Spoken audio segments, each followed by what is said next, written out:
Nós produzimos rum, gin, licor, tour, dentro máquinas manejamos suami atrás, de 0%, algo único, novo, inovativo para Aruba, nunca visto, e algo que nós invita o povo de Aruba, todo dia para vir ser conhecido com ele. Todo dia nós estamos produzindo, então nós estamos fazendo o best para garantir a qualidade no melhor nível, todo dia. Nós estamos começando com matéria-prima, no caso aqui nós estamos começando com melaça, esse aí tem suco de enche, que nós estamos convertindo em álcool, e o processo me traz o processo de destilação, onde nós estamos concentrando todo o álcool com o ar processar, produzir, e nós estamos coletando esse aí, já nós estamos de boca, e na dado momento nós estamos claro com nós rum.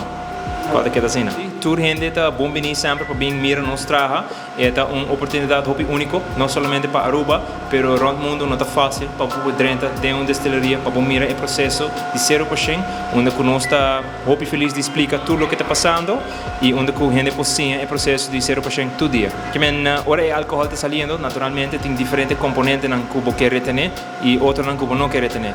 É nosso trabalho para nos sacar fora tudo isso que não está desejável e para reter tudo isso que está desejável. Quando está sucesso, é vários para nos processos.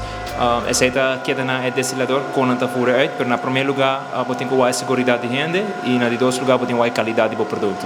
Temperatura é algo importante no processo? Seguro que a temperatura é um dos fatores mais importantes no processo aqui, porque você vai dirigir o processo.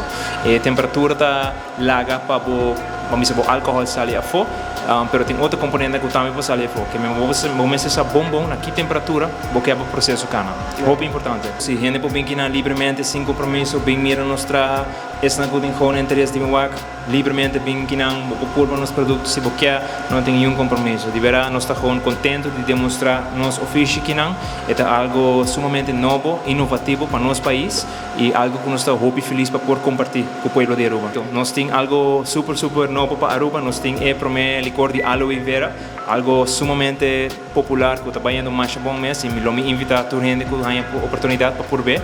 É algo sumamente importante culturalmente para Aruba. Se acaba com mais de 200 anos de história, acaba com o aloe, então nós temos uma maneira de incorporar essa aqui em um dos produtos super popular e também nós temos outro licor, um de rum e coco, e nós temos um de coffee, nós temos rum, nós temos gin, nós temos diferentes produtos que o que invita o povo de Aruba bem purba, para não ter sabor, identidade de Aruba dentro cada um. Você tem uma locação especial, um carro especial para um edifício especial também? O edifício aqui é muito especial para mim personalmente, é a casa de minha abuela, que nós tomamos um cabal que estava em um estado bastante malo, então nós fazemos um esforço muito grande para nos pôr a vida back e ao mesmo momento nós produzir, nós criar uma indústria nova para nosso país. Para nós personalmente, esta carga de peso emocional passou uma maneira que nós podemos manter, preservar certo costume, cultura que senão o vai perder.